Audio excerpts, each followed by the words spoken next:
午夜时分，一辆疾驰而来的汽车突然停在了闹市区的十字路口。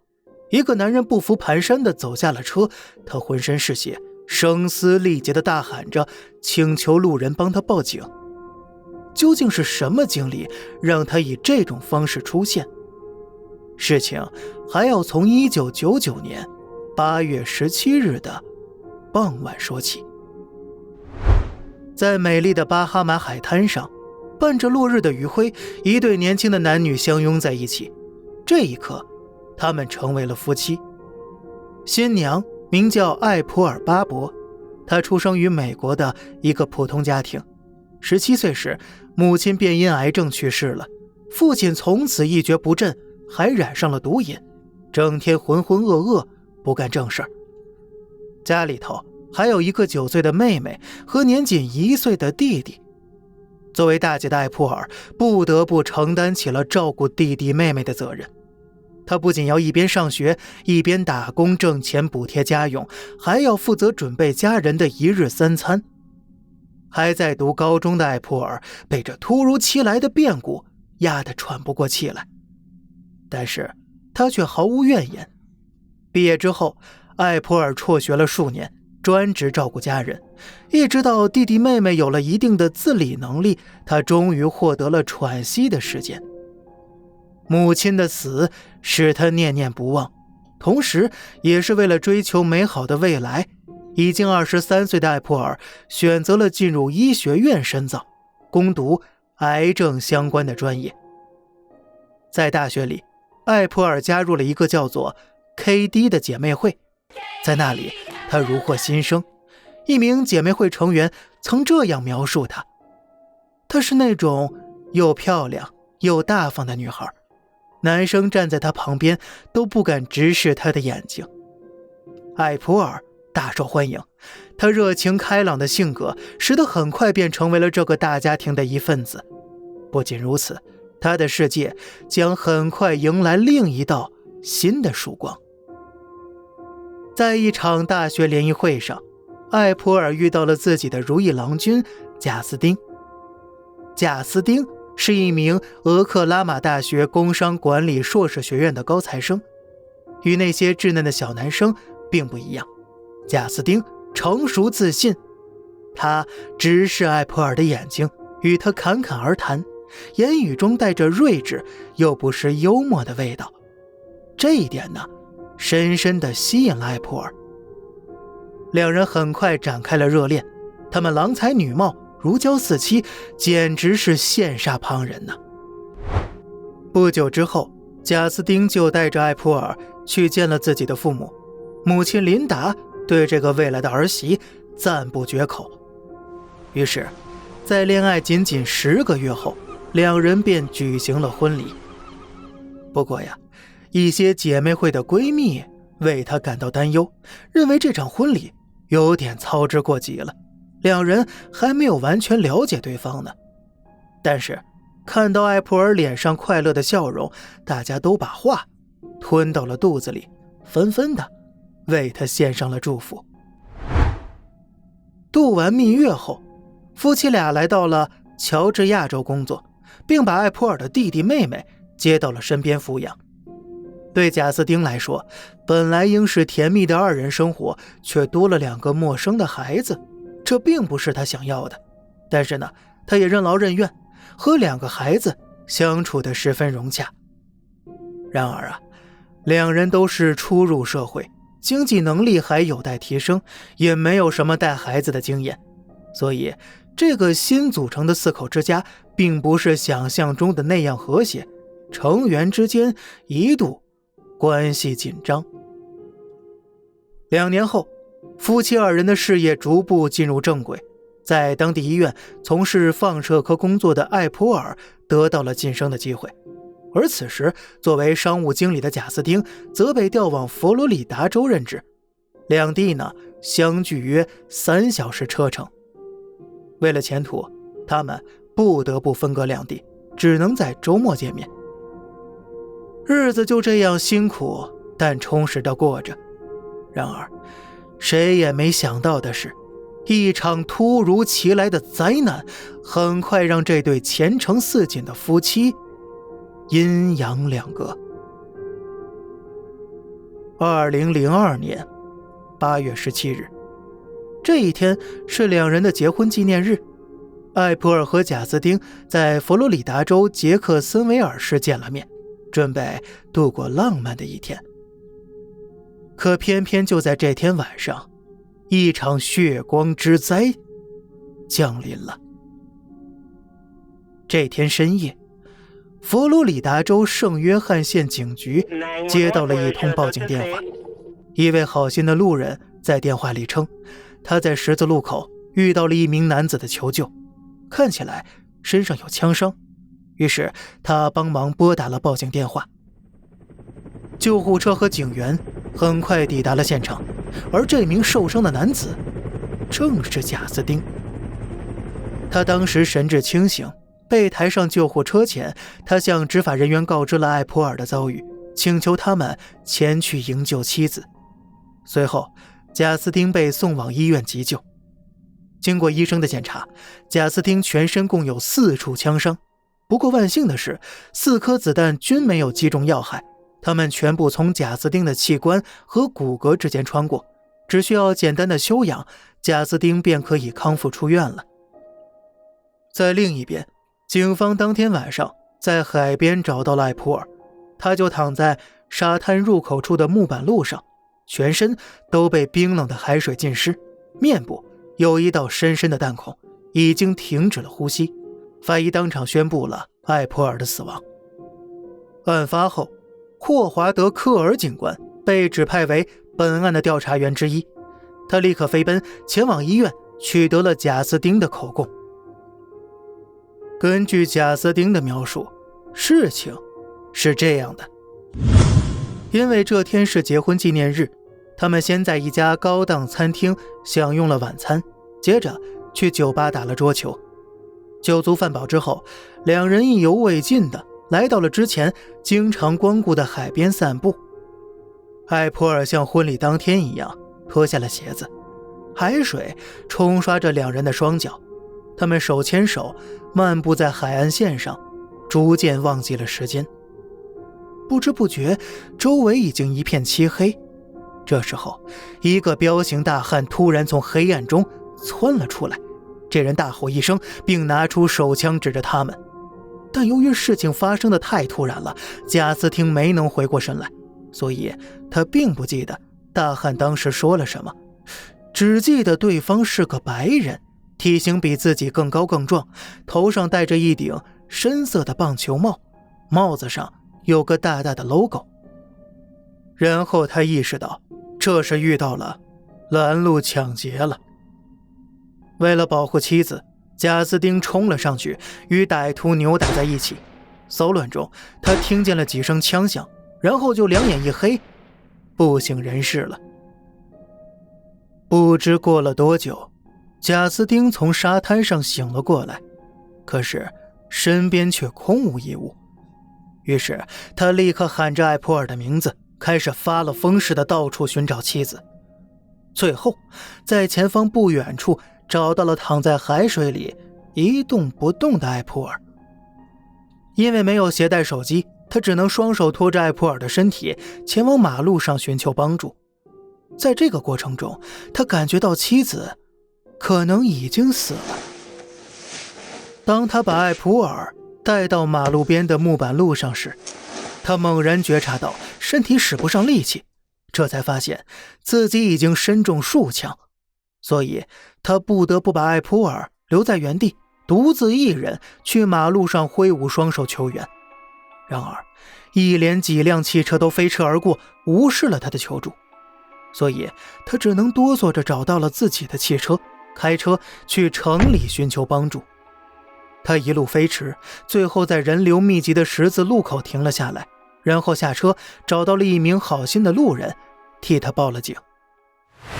由于枪伤并不严重，仅仅经过1天的治疗，贾斯汀便出院了。几天后，艾普尔的葬礼在老家俄亥俄州举行，贾斯汀乘坐飞机前往参加。这场葬礼再次证明了艾普尔是个备受爱戴的女孩。她的很多亲人朋友都在现场发表了感人肺腑的演讲，大家都是悲痛不已，哭得死去活来的。但除了一个人，她的丈夫贾斯汀。另一方面，警方开始寻找那名歹徒，但是却毫无头绪。警方也考虑过贾斯汀自导自演的可能，但很快便被排除了。他的证言合情合理，而且他出身富贵，履历优秀，一副彬彬有礼的贵公子形象，很难把他和杀妻联系在一起。最有说服力的是，他自己也身中数枪，谁会拿自己的生命开玩笑呢？所以案子很快便以一起随机抢劫枪杀事件结案了。包括很多艾普尔的家人在内，几乎所有人都对贾斯汀的遭遇纷纷表达了同情，有人还对他的英勇行为表示赞扬。但是有3个人对这个结果持有不同的态度。第一个人是本案的负责人之一，科尔警官。他发现案件有很多疑点。首先，所有的经过都是出于贾斯汀的一面之词，没有发现任何实物可以证明那名拦路歹徒的存在。而且，贾斯汀对于歹徒的外貌描绘非常模糊。其次，案发的海滩属于一个人迹罕见的郊区，时间还是在夜里，能不能遇到人都不好说。什么样的歹徒会选择在一个荒无人烟的沙滩抢劫呢？另外，贾斯汀中枪之后开车进城求援的路途长达整整16公里，在路程中会遇到很多住宅和商店。为什么一个身中4枪的人没有就地求援，而是舍近求远的开车进入10多公里外的闹市区进行求援呢？贾斯汀对此的解释是，因为当时时间已经很晚了，他不想打扰那些已经入睡的居民。科尔警官认为这个解释很牵强。还有最可疑的一点是，当警员们带着贾斯汀来到海边指认现场时，见到此情此景的贾斯汀掩面痛哭了起来。但是科尔警官敏锐地发现，贾斯汀其实没有流下一滴眼泪，他只是用手捂着眼睛，发出呜呜的声音。这一切都让科尔警官认为贾斯汀在说谎。于是他向上级反映了这些情况，但很快便有目击者称在当晚马路边看到了可疑的车辆。上级仍然选择把重心放在了随机抢劫上。迫于压力，科尔警官只能妥协。第二个人是艾普尔的好友安柏·米切尔，他们在 KD 姐妹会中相识，从此成为了无话不谈的闺蜜。安柏对于艾普尔和贾斯汀的恋情一直抱有怀疑的态度。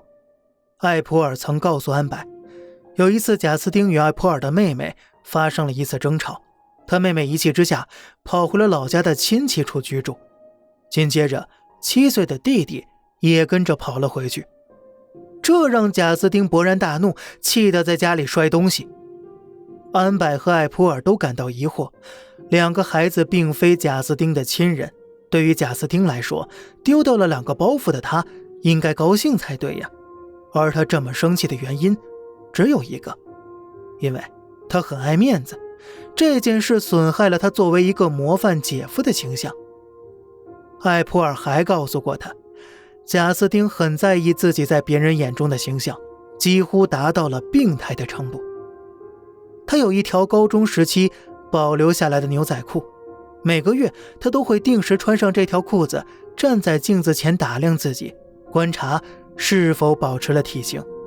一旦发现尺寸增大，他就会立即绝食数天来控制体重。不仅如此，他还以同样的条件要求妻子，这让身材本就比较娇小的艾普尔苦不堪言。每次与丈夫吃饭时，她都会小心翼翼，不敢多吃一口，生怕贾斯汀会生气。最重要的一点是，艾普尔还告诉安柏，贾斯汀和其他女人有染，他们因此事发生过争执。贾斯汀承认了他有过一次出轨，但他表示那只是一个意外，再也不会发生了。于是艾普尔原谅了他。女人的第六感让安白感到贾斯汀一定和闺蜜的死有关，所以她坚定地支持艾普尔的亲属不接受调查结果，要求警方重查此案。第三个人也是最重要的一个人，他就是艾普尔的姨妈帕蒂·帕里什。在艾普尔的家属中，父亲是个瘾君子，2个弟弟妹妹还是未成年人，所以这个从小看着艾普尔长大的姨妈成了亲属中最有权力的发言人。而她还有一个特殊的身份，帕蒂是一名俄克拉玛州的法官。他知道一个惊人的内幕，侄女曾经告诉他，贾斯汀为他们夫妻2人各买了高达200万美元的人身保险。艾普尔曾质疑过保额过高的问题，这样会对他们的生活增加不小的负担，但贾斯汀坚持要200万美元保额。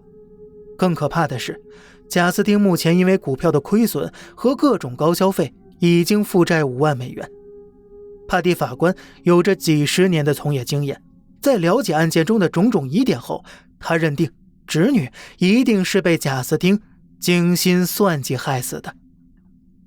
于是他代表艾普尔家属对调查结果表示强烈的质疑，希望警方重新搜集证据，还原案件的真相。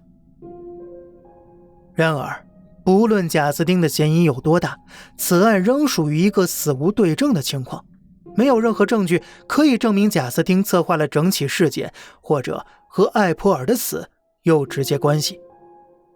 出于疑罪从无的原则，贾斯汀没有受到任何处罚，他回到了家乡俄亥俄州，很快开始了新的生活，还交了新女友。同一时间，匪夷所思的案情引起了媒体的注意，多家电视台媒体都争先报道了这起案件。3名反对调查结果的发言人站成了同一战线，他们分别向媒体揭露了贾斯汀丑恶的一面和案件中的种种疑点，将案件的全貌呈现在了观众面前。群众的眼睛是雪亮的，舆论瞬间倒向了艾普尔家属一方。得到民心之后，姨妈帕蒂以法官的名义再次向警方施压。通过各方努力，圣约翰警局终于决定重启调查。科尔警官得以独揽侦查大权，艾普尔的支持者万众一心，发誓要让贾斯汀付出代价。但事实是否真的如众人猜测的一样，是贾斯汀自导自演的一出好戏呢？一切还得用调查结果说话。一转眼2年时间过去了。2004年，警方突然以涉嫌谋杀的罪名逮捕了贾斯汀。可想而知，好面子的贾斯汀坚决否认所有罪名，但检方这次没有按照常理出牌，他们在没有决定性的证据的前提下向贾斯汀发起了指控。这步棋让检方胜利的概率变得非常难以预测，一旦失败，他们可能成为全国的笑柄。那么究竟是什么发现让检方做出如此大胆的举动呢？时间来到2006年6月，经过2年的筹备，一场针对贾斯汀谋杀罪名的审判在圣约翰法院举行，现场坐满了双方的家属。检方派出2名最年轻的公诉人作为代表，而被告的辩护方是一名经验丰富的老律师。庭审开始，控方先发制人，首先请出了科尔警官作为第一证人发言。他如实地讲述案件中发现的种种疑点，包括了贾斯汀驾车行驶的路程不合理等等，然后又请出贾斯汀的情人证实了出轨的事实。辩方随后发起了反击，老律师从艾普尔身上沾有贾斯汀的血迹来证明他所言属实，他确实有拖着艾普尔移动的行为。随后他又请出了一名法医专家，现场解说了贾斯汀的4处枪伤。辩方认为，虽然4处枪伤并没有伤及要害，但离致命只有一步之遥。其中位于肩胛肌附近的一处子弹穿孔离大动脉只有1厘米距离，如果稍有偏差，贾斯汀便可能命丧黄泉。而且贾斯汀没有任何人体学方面的知识，要准确避开重要血管的难度是极高的。如果真的是贾斯汀自导自演，那么他大可以选择腿部或者臀部等一些风险较低的部位，完全没有必要打在脖子附近。这个理论非常令人折服。此言一出，庭下立刻议论纷纷。贾斯汀露出了得意的笑容，他明白胜利的天平已经开始向他倾斜了。然而控方却毫不动摇，只见他面不改色地要求出示更多证据。第一件物证被呈了上来，那是2张200万美元的保单，其中一张被保人是艾普尔，而受益人是贾斯汀。保险公司的员工证实了保单为贾斯汀本人购买，这个证据引起了全场的一片哗然。看来贾斯汀并非是表面上看起来的样子。控方继续呈上第2件物证，是贾斯汀的电脑硬盘数据。警方通过技术手段恢复了贾斯汀已经删除的内容。他们发现在案发前几个月里，贾斯汀曾在网上研究过朝什么地方开枪不会受伤的问题。他还搜索了医学、枪伤、右胸腔、手臂、肩胛肌、手掌等关键词，而这几个关键词部位正好和他中枪的位置完全一致。这无疑是一枚重磅炸弹了。嗡的一声，现场炸开了锅。控方乘胜追击，连续甩出第3件证据，同样是重量级，同样来自于贾斯汀的电脑数据。现场播放起了音乐，是一首来自枪炮玫瑰乐队的著名歌曲《我曾经爱过他》。歌词里主唱反复唱着几句话：我曾经爱过他，但我必须杀了他。播放完毕，控方指出，这首歌在艾普尔遇害前几个小时内被下载至贾斯汀的电脑，然后在警方没收贾斯汀电脑之前的1小时内，从几百首歌曲中，只有这首歌被他从电脑中删除了。贾斯汀再一次被揭丑，气得涨红了脸。辩方立刻发起反击，辩方表示电脑数据的证据并不可信，每个人都有成百上千条搜索记录，控方只是选择了其中最不利于贾斯汀的记录，属于指鹿为马的行为。然后他请出了2位目击证人，他们都说当晚曾看到过可疑车辆停靠在案发路边，可是他们的证词并不一致，一位称看见了一辆浅色的汽车，另一位则称汽车是黑色的，所以2位目击者的证词都是软弱无力的。而控方的疯狂进攻还没有结束，他们准备祭出最后的大绝招了。一张艾普尔遗体的现场模拟图被呈现在了大屏幕上。图中显示，艾普尔左脸颊中枪，鲜血顺着弹孔流出，一直延伸到地面。如果贾斯汀所言属实，他在水边发现了妻子，然后他用双手放在艾普尔的腋下拖住他，以这个姿势前行几百米来到木板路上，那么这个过程中已经死亡的艾普尔头颅一定会左右颠簸摇晃，血液应该流得满脸都是，而且会在沙滩上留下痕迹。而事实上呢，正好相反，艾普尔的血迹只是整齐的流向脸颊一边，而整个海滩上也没有发现任何血迹。这说明艾普尔的身体并没有被大范围移动或大动作搬运过的迹象，同时也说明了贾斯汀在说谎。这个发现对贾斯汀来说是毁灭性的，全场瞬间鸦雀无声，所有人好像都知道了答案了。而直到这里，双方的观点都已经阐述完毕。最后，控方马特·福克斯曼这样总结陈词道：贾斯汀不只是想要逃避法律的制裁，他也想要那200万美元的保险金。